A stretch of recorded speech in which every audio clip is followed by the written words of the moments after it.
My daughter texted me, "You are not invited to the housewarming party. My husband doesn't want you there." This was after I fully paid for their house. What happened next was rather unbelievable. I made sure they regretted everything they did. Let me tell you how everything unfolded.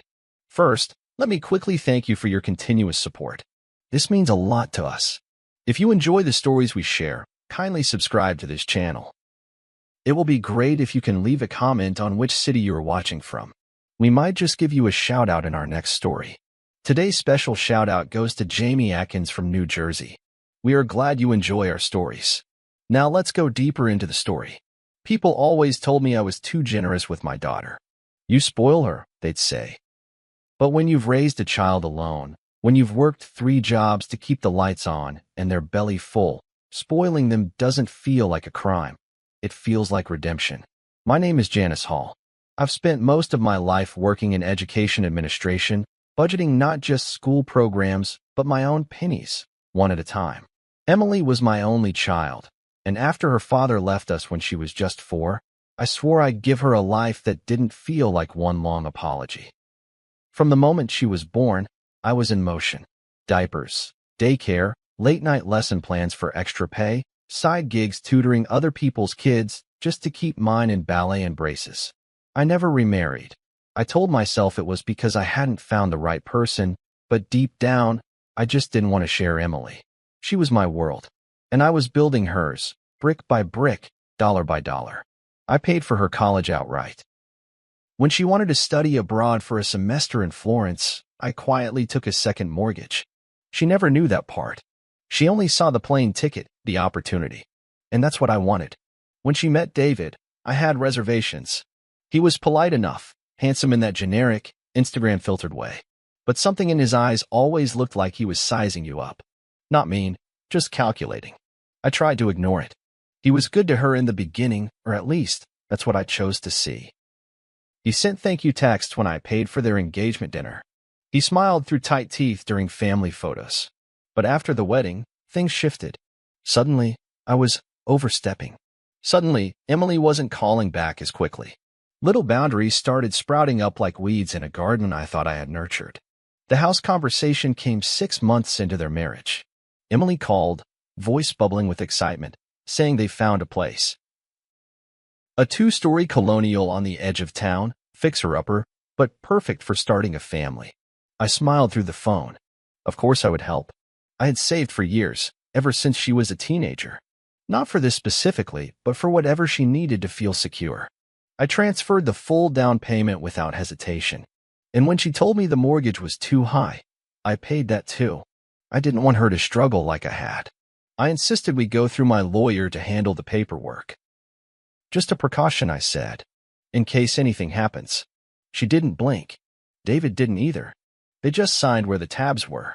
Tucked within the legalese was a clause, something my lawyer called a protective ownership reversion. It stated that under certain conditions, namely family conflict or financial misuse, I had the right to reclaim ownership of the home. At the time, it felt paranoid, even to me. But a quiet voice in my head whispered, "Protect yourself." And for once, I listened. The day they moved in, I was there at 7 a.m. with coffee and donuts. I helped unpack boxes, hung curtains, even scrubbed the kitchen floor while Emily rearranged furniture and David directed movers like a CEO.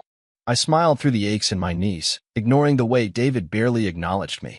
When I brought over a ceramic planter I'd had since Emily was a baby, he said, "Do we really want old stuff cluttering the porch?" Emily shushed him with a laugh. I swallowed mine with the rest of my pride. The next few months were quiet. Emily called, but less frequently.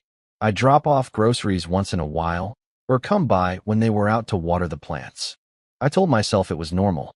Newlyweds need space. I convinced myself I was doing too much. Maybe I was overbearing. I'd always been a fixer, but it's hard to turn off decades of mothering. It's not like a light switch. It's a rhythm, a heartbeat. Then came the text. It was a Saturday morning. I was sitting in the sunroom, drinking tea and flipping through the local paper. My phone buzzed once. I picked it up and read the message without expecting anything unusual. But the words sliced through me like cold steel. "You are not invited to the housewarming party. My husband doesn't want you there." No greeting. No explanation. Just that. My tea turned cold in my hands. I read it again and again. My mind didn't know how to process betrayal wrapped in such clinical brevity. I stared at the words until they blurred. My heart beat so loud I could hear it in my ears. I waited for another text, an apology, a clarification. None came. That night, I didn't sleep. I lay in bed replaying every sacrifice I had made for Emily, wondering where I had gone wrong. Was it that I gave too much? That I never asked for anything back? That I let her marry a man who saw me as a checkbook with a heartbeat? I thought about the house, how I had never even asked to be thanked for it. I had wanted to give her stability, a legacy, but now all I felt was used. By morning, I wasn't angry. I was clear. The kind of clarity that comes not from rage, but from resolve. I walked to my desk, pulled out the manila folder with the house papers, and dialed my lawyer's number. When she picked up, her voice was calm, familiar. She listened without judgment as I asked, "Is the clause still valid?" She said yes. And just like that, I began the process of reclaiming what was mine. I must have stared at that text 100 times. It felt like a punch, not to the gut, but somewhere more sacred, somewhere no apology could reach. It wasn't the words themselves. It was the precision, the blunt, surgical cruelty of them. "You are not invited to the housewarming party. My husband doesn't want you there." 10 words. 10 words that dismantled 30 years of motherhood. The phrasing was unmistakable, calculated, final. Emily didn't say we, didn't cushion it with maybe next time, didn't offer to talk it through. She passed the blame to him, sure, but still hit send. She still chose him over me. And that changed everything. I sat on the edge of my bed, phone still in hand, as if the message would morph into something else if I looked at it long enough. Maybe I misread it. Maybe it was a joke. But no, it was too deliberate. My thumb hovered over the screen. I didn't reply.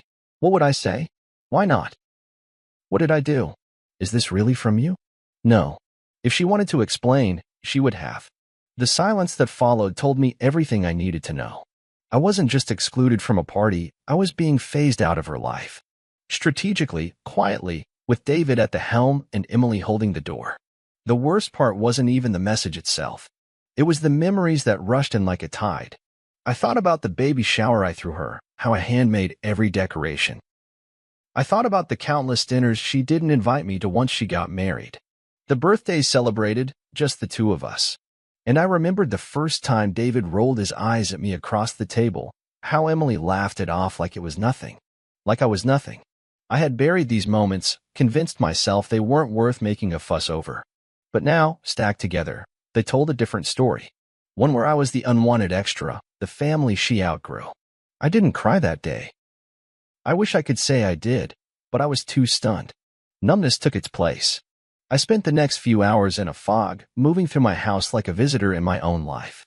I tried washing dishes, folding laundry, anything to reclaim a sense of normalcy. But everything felt off. Every surface I touched reminded me of Emily. Every photo on the wall felt like a lie.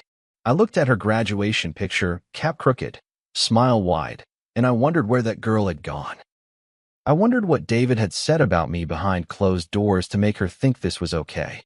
That evening, I poured myself a glass of wine, something I rarely did. I sat in the dining room and let the silence envelop me. My thoughts grew louder in its absence. I imagined the party, laughing, music, people clinking glasses in a home I paid for. My daughter showing off granite countertops I'd chosen, floors I'd refinished, furniture I'd helped fund. I imagined her smiling while people complimented the space, never once mentioning the woman who made it possible. It wasn't just exclusion. It was erasure. And in that silence, something shifted. I remembered the clause, the one I had insisted on with a knot in my gut, and a lawyer who raised one brow but said nothing. "Are you sure you want to include that?" she had asked. "It's a bit unorthodox." I was. I told her I had my reasons. Back then, I thought I was just being protective. I didn't think I'd ever use it. But that night, sitting in my own dining room like a ghost, I realized it wasn't just a clause. It was a lifeline, a way to remind them, and myself, of who built that house, of who had always been there. I pulled out the documents from my filing cabinet. The envelope was thick, crisp, untouched since the day I signed it. My hands didn't shake as I opened it.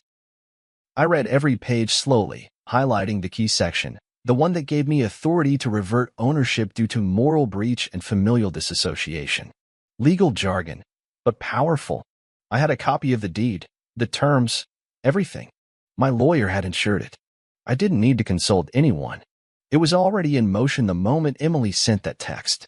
The next morning, I called Sharon, my lawyer and, at this point, one of the few people I still trusted. Activated. I told her. I'm done. There was a pause on the line. She didn't ask why. She didn't need to. She had known me for years. She'd seen me raise Emily alone, sit through hospital visits with her, drive across counties to get her to scholarship interviews. She knew what this decision cost me. And still, she simply said, okay, I'll file the paperwork today. By noon, it was official. The clause had been triggered. Ownership of the house was legally reverted back to me. A locksmith met me that afternoon.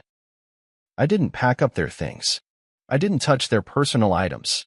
I simply changed the locks and left a legal notice taped to the door, explaining the terms. No malice. No drama. Just finality. Emily called later that night.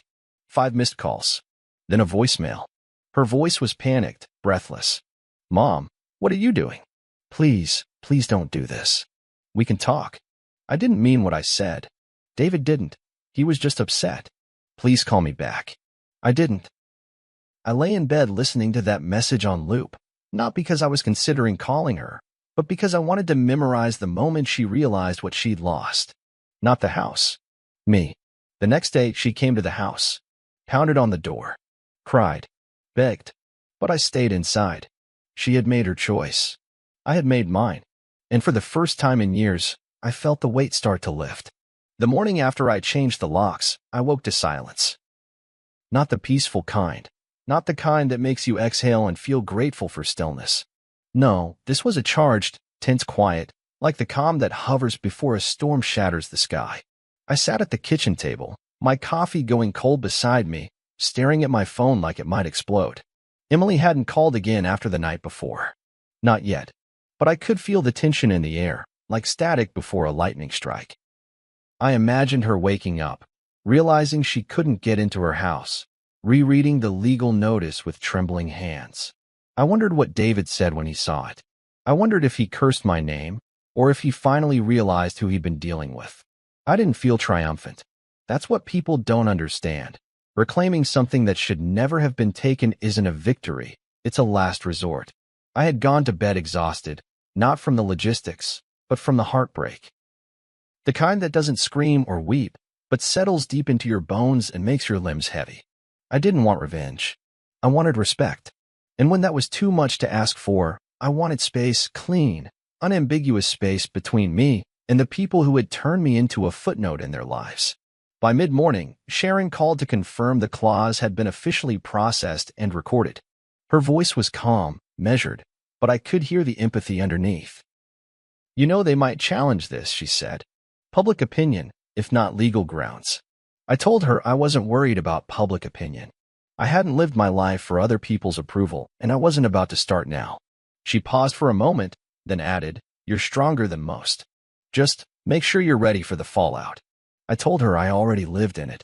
I spent the rest of the day moving around the house like someone trying to remember which drawers held what. I hadn't touched most of their things, my name was on the deed now, but I still felt like I was walking through someone else's life. Their photos were still on the walls, their mismatched mugs still in the cupboard.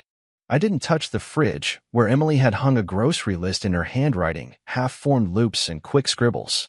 Eggs, oat milk, spinach, granola. I stared at it longer than I should have. Then I carefully peeled it off and dropped it in the trash. Late in the afternoon, I opened the front door to let in fresh air.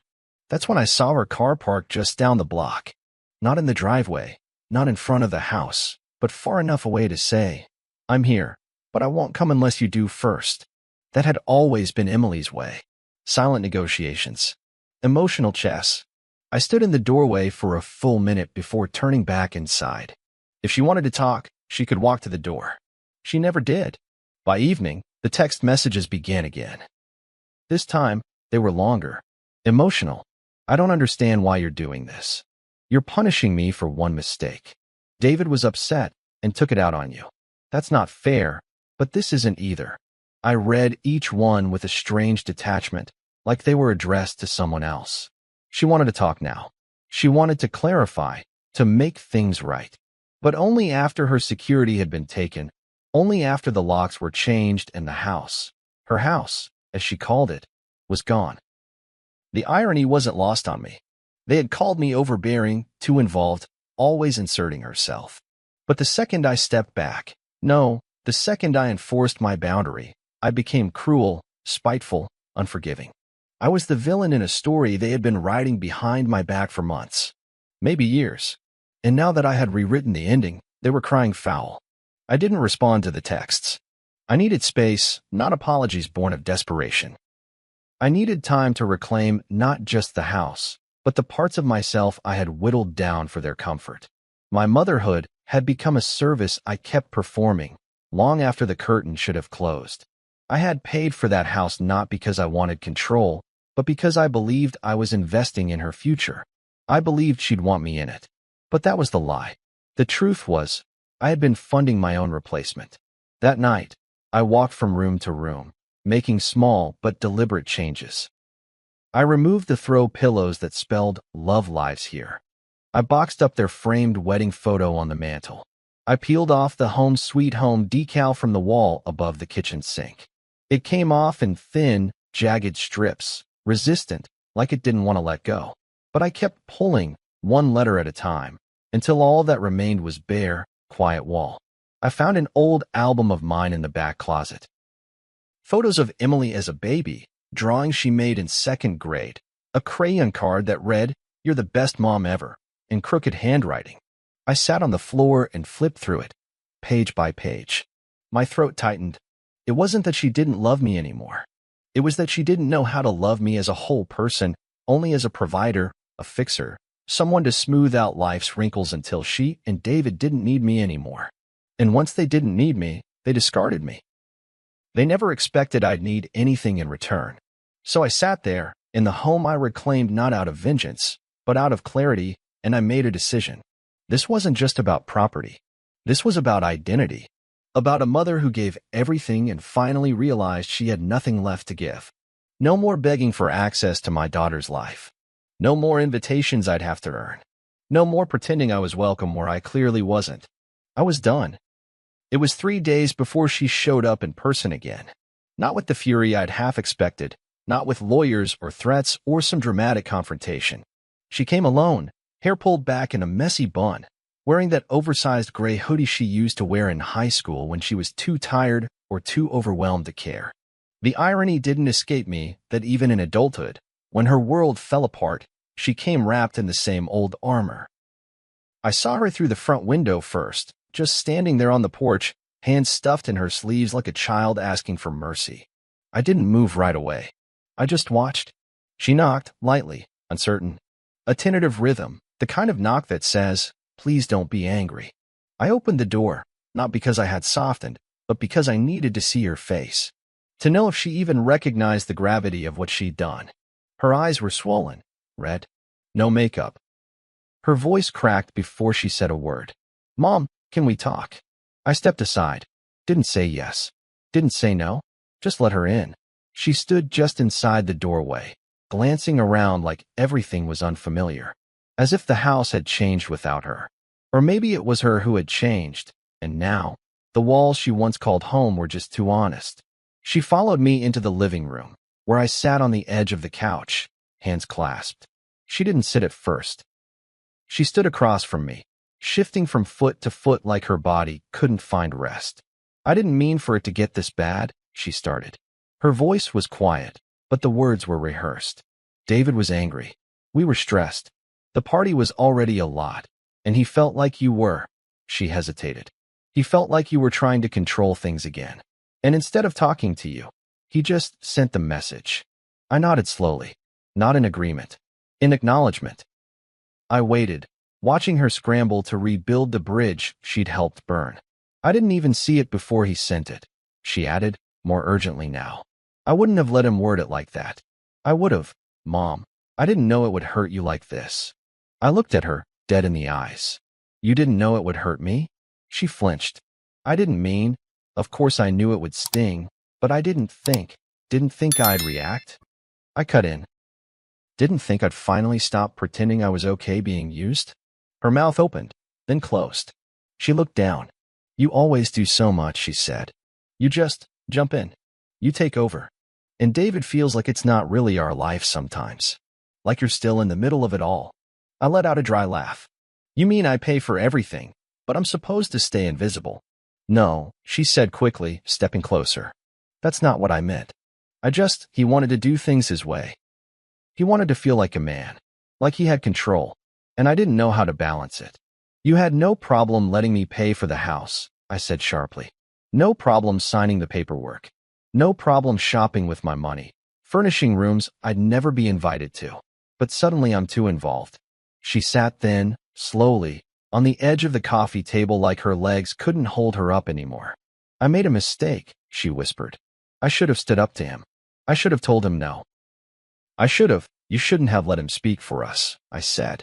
There is no marriage strong enough to justify betraying your mother like that. Not when your mother built the foundation you're standing on. Tears started to roll down her cheeks, and for a moment, I almost reached for her. Almost.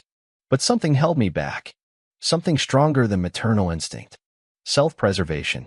Survival. I had poured so much of myself into her life that I'd forgotten what it felt like to hold anything back. Now I was learning. Slowly. Painfully. But I was learning. I just wanted us all to be okay, she said between sobs. I didn't want to choose between my husband and my mom. I didn't think I'd have to. You didn't have to, I replied. You chose to. We sat in silence after that, the kind of silence that speaks louder than screams. She wiped her face with her sleeve, her shoulders trembling. I could see the little girl in her then, the one who used to crawl into my bed after a nightmare, the one who cried when I missed a recital because I was stuck at work. She had always needed me, and I had always shown up. But that girl was gone now, and the woman in front of me had let someone else redefine what loyalty looked like. Finally, she looked up. Can we fix this? I didn't answer right away. The question hung in the air like a balloon with no string, hopeful, but directionless. I don't know, I said. I'm not saying I'll never speak to you again. I'm not shutting the door forever. But right now, I need distance. I need to remember who I am when I'm not being used. I need time to live in this house without feeling like a fool in her own story. She nodded slowly, more devastated by my calm than she would have been by rage. I'll go, she said, voice cracking again. I'm sorry. I let her walk out without a hug, without a promise, without a resolution. Sometimes people confuse forgiveness with reunion, but I knew better now. Forgiveness was about setting down the weight, not inviting it back in. As the door closed behind her, I exhaled. One chapter had ended, and no matter how many tears were shed, I wasn't reopening it. It didn't take long for the story to spread. Families are porous things. No matter how tightly you try to seal the cracks, word seeps out like water through old pipes. My sister called first. Brenda. Always the peacemaker, the one who thought love meant smoothing things over until the truth disappeared. She didn't start with a hello. She dove right in. Janice, what the hell is going on? Emily says you took the house. I closed my eyes. Of course, Emily had called her. No, I said quietly. I reclaimed the house. I owned it. I paid for it. I just decided I wasn't going to keep funding my own disrespect. Brenda sighed, one of those long, performative exhales that meant you're making things harder than they have to be. You didn't have to go this far. She told me I wasn't invited to the housewarming because her husband didn't want me there. Silence. Then, still, she's your daughter. I know exactly who she is, I said, my voice calm. I just don't like what she's become. That ended the call. Not with a fight. Just a soft click, the kind that meant we'll revisit this later, even though we both knew we wouldn't. A few days later, my niece tagged me in an Instagram post, accidentally, I assume. I clicked out of instinct, and there it was. A photo of Emily and David standing in front of a different house, smaller, less polished, clearly temporary. The caption read, "Sometimes family isn't who raises you, it's who respects you." Hundreds of likes. Dozens of comments, most of them some version of "so proud of you for setting boundaries." and toxic people don't belong in your new chapter. I didn't cry. I didn't even feel the usual rush of hot anger. I felt cold, distant, like I was watching a stranger imitate my daughter.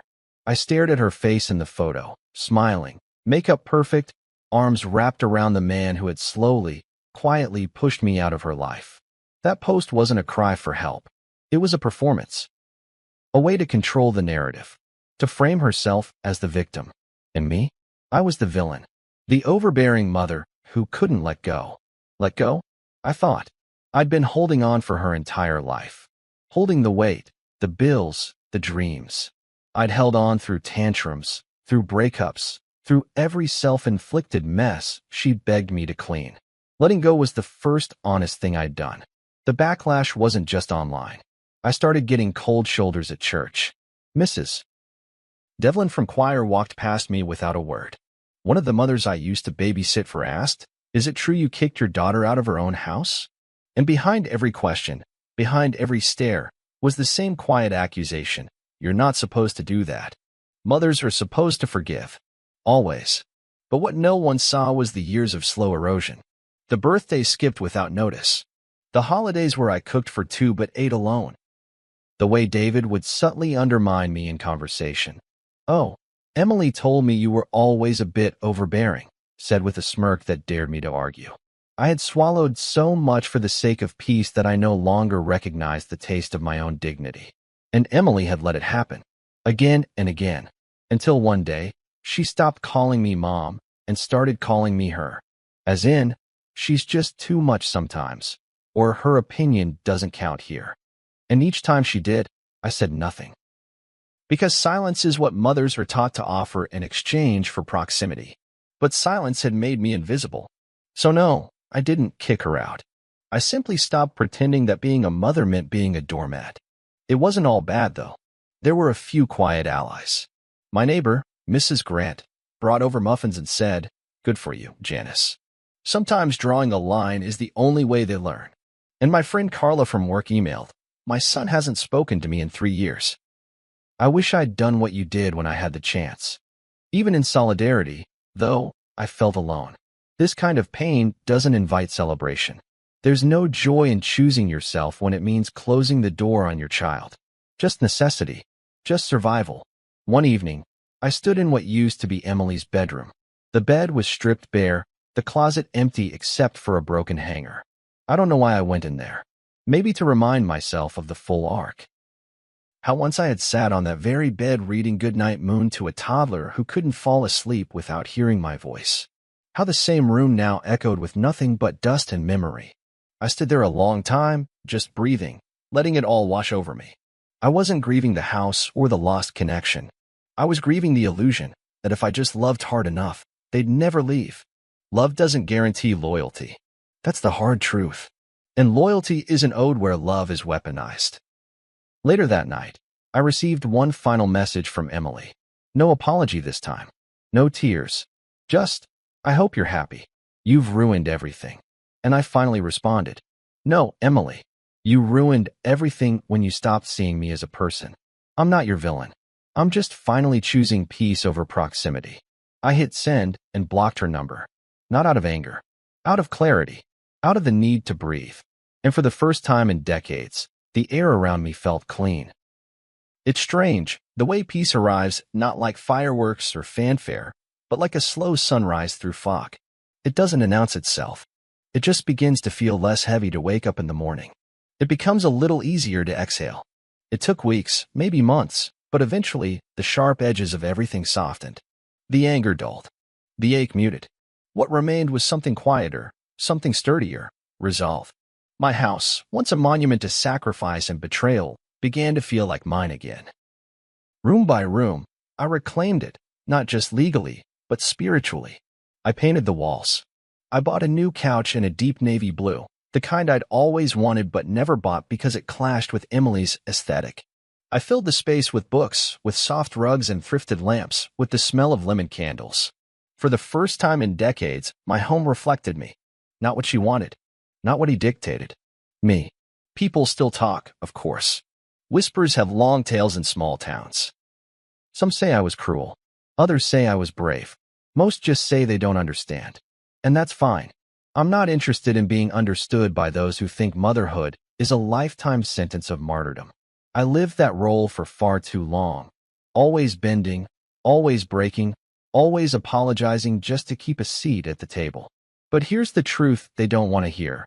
Love doesn't mean forfeiting self-respect. It doesn't mean enduring unkindness under the banner of family. And boundaries? Boundaries are not cruelty. They're clarity. I started going to the park again in the mornings. I bring a thermos of coffee and sit by the lake with my journal. Sometimes, I write letters I'll never send. To Emily. To my younger self. To the version of me that thought love had to hurt to be real. I write not to forgive her, necessarily, but to remind myself that forgiveness isn't about letting someone back in. It's about letting the bitterness out. She still hasn't tried to contact me since that last message. And I haven't reached out either. I deleted her number. I removed her photo from my bedside table. Not out of spite, but out of necessity. Every reminder felt like reopening a wound that was just beginning to scab over.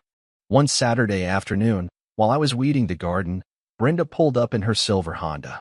She stood awkwardly at the edge of the driveway, hands on hips, like she wasn't sure if she was welcome. I wiped my hands on a rag and nodded for her to come closer. She didn't say much at first. Just looked at the house, at the freshly planted roses, at the wind chimes on the porch. It looks nice, she finally said. Thanks, I replied. She hesitated. I talked to Emily last week. I didn't respond. Just pulled another weed. She's still upset. I imagine she is, I said. She thinks you hate her. I stood up then, slowly. Looked Brenda square in the eye. I don't hate her. I love her. But I won't be manipulated by her again. That's not love. That's survival. Brenda nodded, slowly. You really done? I looked at the garden, at the new life growing from fresh soil. I'm done enabling her. If she wants to grow into someone better, I'm open to knowing that version of her. But until then, I'm done. Brenda didn't push further. Just nodded and got back in her car. She understood more than she let on. Maybe she had her own regrets, her own silences that had cost her peace. As the seasons changed, so did I. I started saying yes to things I used to ignore, book clubs, yoga, weekend trips with Carla and her sister. I started saying no to guilt, no to last-minute emotional demands, no to being the villain in someone else's story just because I finally prioritized myself. I didn't feel like a bad mother anymore. I felt like a woman who had finally come home to herself. Sometimes, at night, I still wonder what Emily is doing. I wonder if she ever looks at the house she lost and realizes it wasn't just a property, it was a relationship, a trust, a foundation that took decades to build and only 10 words to shatter. I wonder if she'll ever understand that the text wasn't just rude, it was a declaration, a clear sign that I had become expendable in her new life. And if she regrets it, she hasn't said. Maybe she will one day. Or maybe she's convinced herself I was always the problem. Either way, it's not mine to fix. And that's what peace looks like, really. Letting go of the need to be seen as right. Letting go of the urge to correct the narrative. Letting go of the hope that someone else will wake up and suddenly become the person you need them to be. Peace is accepting what is, instead of clinging to what could have been. The final change I made was to the front of the house. I bought a new welcome mat. Nothing fancy, just a clean, simple one that says, "Come as you are." A reminder to myself, more than to visitors. Come as you are, but only if who you are doesn't cost me my peace. Because I've paid enough. I've given enough. And from now on, I choose me. If this story resonated with you, don't forget to like, subscribe, and share your thoughts in the comments. We release new emotionally gripping family dramas every week, stories about betrayal, boundaries, and the strength it takes to choose yourself. Stay tuned for more raw, real-life narratives that speak to the heart. See you soon in the next story.